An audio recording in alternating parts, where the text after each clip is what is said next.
Hello squatters, we're back with another one. Welcome back to Squatter Camp Podcast. Thank you to the new subscribers. I really appreciate it, and also I feel so humbled to have the squatter community.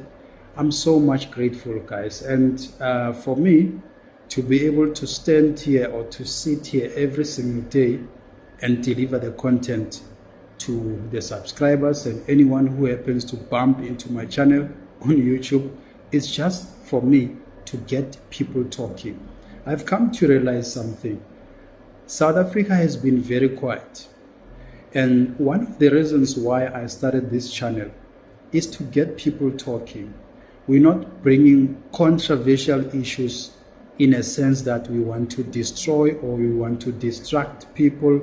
We want to cause chaos. No, we actually bring some of these controversial topics so that we get people talking. And when we talk, we engage. And when we engage, we teach one another. Each one teach one. So it's for that purpose that I bring any topic that I feel we really have to talk about. Now, my last episode, I spoke about the tension that is about to happen. It's a ticking time bomb in Zimbabwe. And I even questioned what is the actual reason for Zimbabweans who left Zimbabwe to come to South Africa. One of the reasons why I asked that question is just basically because you can see that 80% of Zimbabweans, they are here in South Africa to settle. You get what I'm saying? They are here to settle, and someone who's here to settle, who's from another country, who came to our country illegally, without having any proper documents, without even passing the border post. We know that South Africa has got porous borders and all of that. Now the real question is that I want to challenge all the squatters and anyone who happens to bump into this content, that how are you going to feel when you leave your house in the morning, you go to work, when you come back, you find there's 3 guests at your house. The next morning, you leave your house, you go to work, when you come back, you find 5 more guests. Now there's 8 people in your house. They are eating in your house, they are using your electricity, they are using your water, they are not paying tax, they are not paying any levies. They stay for free. You leave your house the next day. When you come back, there's 7 more people. Now you've got 15 people in your house. It's Wednesday. On Thursday, you go to work. You come back, you find 5 more people. Now there's 20 people in your house who are strangers. You don't know who they are. They are in your house. They are eating with you dinner. They are eating breakfast. They are eating lunch. They are using everything. Now you leave your house on a Friday. When you come back, you find 10 more people. Now there's 30 people in your house. And this question, I'm even challenging the politicians, especially the ANC politicians, also the EFF members, including Julius Malema, by the way. That's how simple I want to put it. You find 30 people on Friday. You say, okay, it's a weekend, there's 30 people. Now I have to go and add more grocery for these people. You go to a retail store. When you come back, you find 20 more people. Now there's 50 people. How are you going to feel? This is the situation that South Africa is going through. It's a reality. Not Zimbabweans only. I happen to speak about Zimbabwe because Zimbabwe is going through something, and the people who remain there, I actually uploaded them. I even pushed for Rutendo. Rutendo is one of the influential people on the social media, a very intelligent guy. I don't know why can't he use his intelligence to quickly fix this issue, because he looks very intelligent, that guy. He's well educated. He should at least somehow find a better way to encourage Zimbabweans to go back to Zimbabwe and fix their problems there, because for them to stay here and continue to be cheap laborers, continue to be abused by white people, because we know that companies are no longer employing South Africans, black South Africans. They are employing foreign nationals. They are, without even documents. They are employing them as ghosts. They don't comply with the Labor Relations Act and our laws and everything. And go to the border post there. You see the influx of people who are coming, who are crossing the border every single day. They are using our facilities, health facilities, police station, schools. Their kids are overcrowding our kids at school and everything. So I can see that my country, I'm a very patriotic person and I'm pro-African. But no. I said, hold on. As much as we appreciate that some are making an honest living, but why don't you go back to your country and fix your country and make an honest living in your country? I don't hate on one, but I'm putting the fact. This is a fact.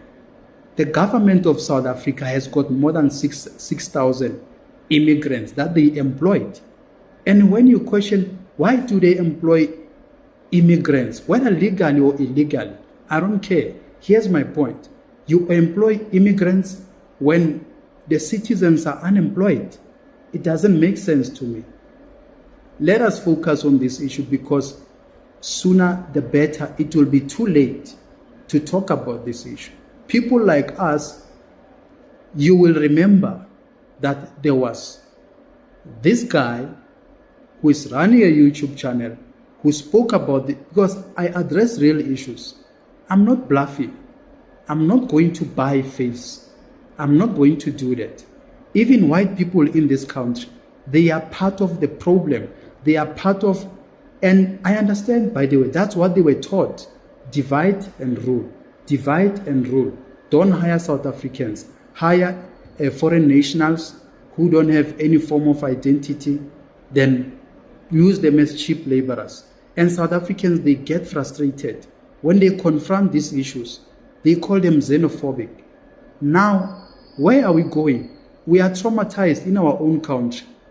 Nigerians are bullying us. Nigerians have taken over Joburg. They've hijacked buildings. They have prostitutes. They have made brothel houses there. They are selling drugs to our kids. And now, as citizens, we must keep quiet and carry on. No, it's business as usual. It's business as usual. We shouldn't complain about it. I'm not saying all the Nigerians are selling drugs, but we know that 80% of them, they are doing illegal activities right in front of us every single day. The law enforcement, I don't want to blame them. I'm blaming the politicians who are not willing to address this problem. South Africa, we are facing a very serious problem. We need to talk about these issues. Our brothers and sisters are stuck there in the hood, in the townships, in the squatter camps. They are not employed. They are unemployed.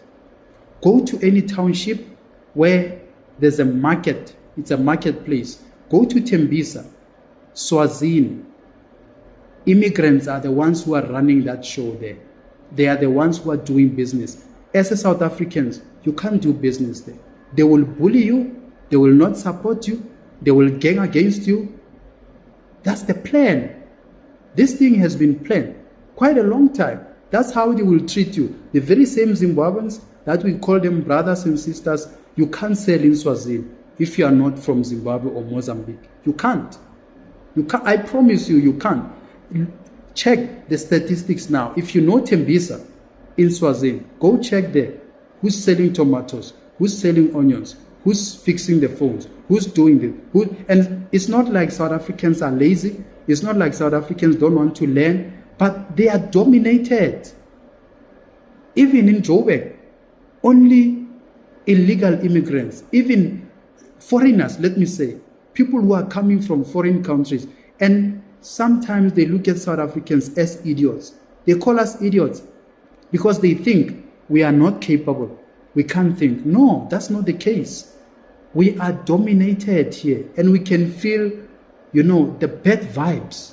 South Africans, they don't like bad vibes. Bad vibes. If they feel like They are being dominated. They are being pushed out, even in companies. The Department of Labor should start doing the correct statistics.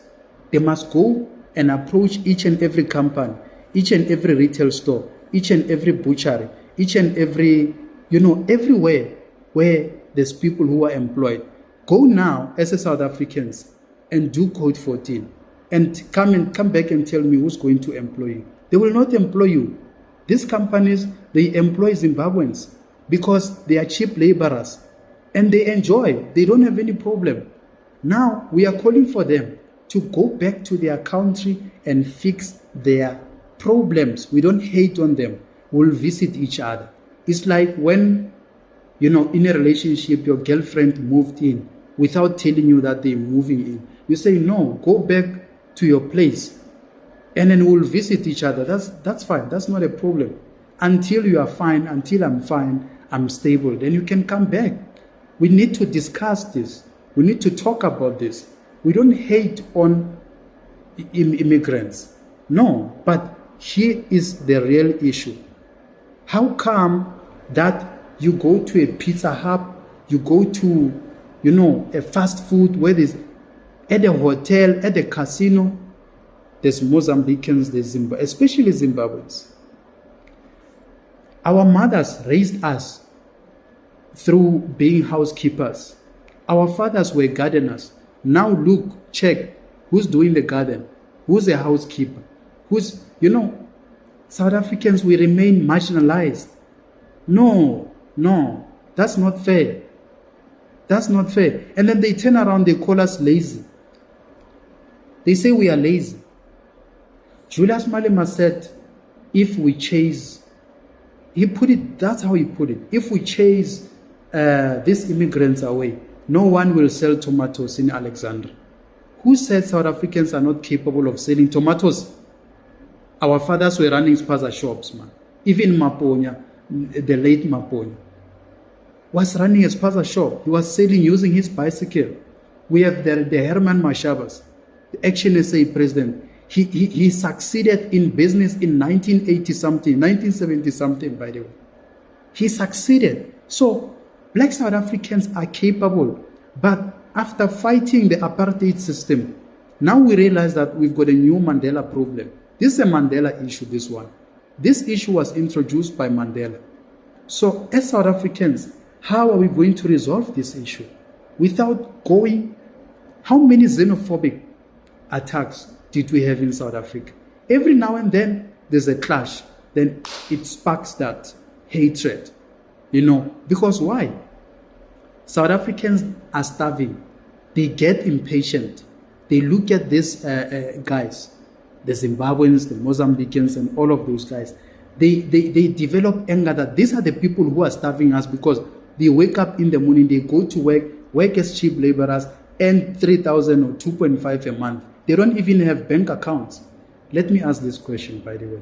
How do you feel as a Zimbabwean?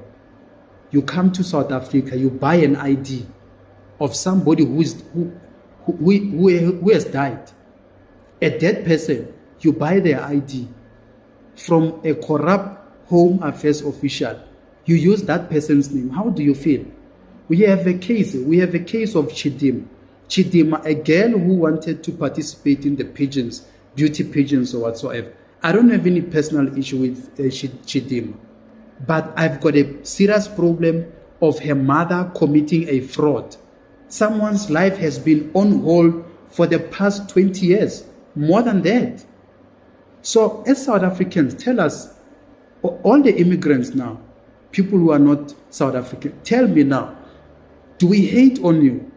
Do you feel when we talk about this, then we must just let you steal the identities like Chidima's mother, and someone's life is on hold and you carry on with your life in our country? We must celebrate that. Are you sure? Are you really fine with that? So when we start talking about this issue, then you feel offended. What's offending you? Tell me. All the immigrants, Pakistan, Mozambicans, Zimbabweans, Nigerians, all the immigrants, who flocked into our country. And by the way, as I speak now, there are people who are crossing from Zimbabwe to come to South Africa, illegal, every single day, every hour. Mtate Herman Mashaba of Action SA went there physically and showed us. Many media people, they went there to show us exactly how the situation is. That is why in the beginning of this episode, I made an example that you leave your house, you find more people when you come back. You leave your house, you find, how are you going to survive? With the salary that you earn, having to feed more mouths, more and more, every day, more and more and more. These people, they eat from your house. You must dish for them. That's what South Africa is going through. South Africa is overburdened by people who are not supposed to be here. It's a fact. You guys are not supposed to be here. What made you leave your countries? I don't think anyone who is sane in their minds will just voluntarily leave their country and come and be slave in a foreign country and be treated like subhuman. I don't think so. So we really have to talk about these things, and we should not be scared to talk about these things. Tell me, what are your solutions? You guys are here. You can see that you are overcrowding us. We can't fix our own issues here because you left your issues, you crippled your countries, and you come here, you come and destroy again. The infrastructures are destroyed by immigrants, foreigners. It's a fact. No one, a South African citizen, in their right mind, will go and destroy a rail track. The next morning, people can't go to work because the rail track has been stolen.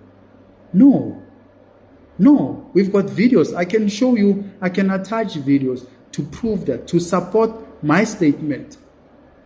So this is a problem of people who have caused a damage in their country. They have completely destroyed their country, and they come to our country and they want to destroy the infrastructure. They commit crimes, because they don't have fingerprints. They don't have fingerprints. They don't have any form of identity. They can commit as many crimes as they want. No one will arrest them. Some of these people are fugitives. They are fugitives. They ran away from their countries because they are the most wanted people, the most dangerous people. When they come here, they continue to pull a trigger on human beings. Pull a trigger on human. That's the most barbaric thing. And I'm sitting here, I'm questioning myself, where did we go wrong? How can we help you? Immigrants, how can we help you? We want to help you. We're not just disowning you. We want to help you. Emerson Mnangagwa is 82 years there. You must push ZANU-PF out. Push it out. I didn't understand when you celebrated when Robert Mugabe, the late Robert Mugabe, was removed, and you put the crocodile, Emerson Mnangagwa. The same ANC is the same ANC. It's like us removing Jacob Zuma and putting Cyril Ramaphosa. It's the same thing. Remove the whole ANC, rotten potato. Let's deal with our issues. So as young people in this country, we are. I spend a lot of time in the township, in the squatter camp. I speak to young people. Many South Africans, if we go to elections tomorrow and vote if they want immigrants here or they don't want you. They have had enough of you. You have overstayed here. They don't want you. So prepare to leave. Don't prepare to settle. You are a guest here. You are a guest here. And you're not bringing any production in this country. And you came here illegally. And all that you do is to commit crime. Then we must clap our hands. They are our brothers and sisters. I will never do that. We've been quiet for the longest time. We have tried to call you brothers and sisters, but now you have overstayed here. You are overburdening our country. Our country, we are going through load shedding, water shedding, everything because of you. Just go back and fix your issues.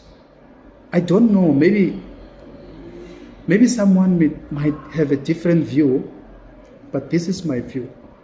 That's how I feel very bad when I look at South Africans going through what they are going through because of you, immigrants.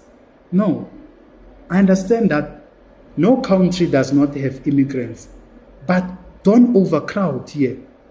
Joburg, 80%, 90% foreigners there. Joburg, CBD. 90% of people who are staying in those flats are immigrants, Zimbabweans, Mozambicans, Nigerians, and everything. Where are we supposed to stay as South Africans? Where? That's our city. That is our city. Where are we supposed to stay? I don't know, squatters. Let's wrap up, and that's my view. I'll hear from you. Thank you.